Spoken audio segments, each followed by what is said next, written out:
sa pula sa puti. Ang resulta mo, pang ganun lang din. Oo. Diba? So, sa simula pa lang, yung mindset ko, yung atake ko sa trading ko is pang business. Okay. So, ang trato ko sa sarili ko is parang CEO. Na kailangan, may mga talo, just like any other businesses, may mga talo, hindi araw-araw, Pasko, pero ikaw yung nagko-control ng negosyo mo, therefore, alam mo kung paano mo pakikitain yung sarili mo ulit sa negosyo na to. Okay. So, ako ganun yung mindset ko eh. Okay. No? So, Ikaw ba, paano ba yung mindset na ginagawa mo na yung trading mo as full-time? Malaking factor kasi ang sinasabi mo naniniwala ako doon, no? Lahat naman hindi lang sa trading.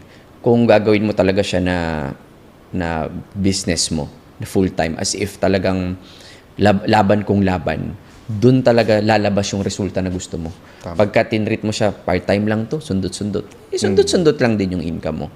And yun nga, based doon sa sinabi niya, more on mindset, transformation, yung attitude nyo. Yung iba sa inyo nanonood dyan, ina-absorb yung pinag-uusapan natin. Speaking of attitude, and nagtitake notes.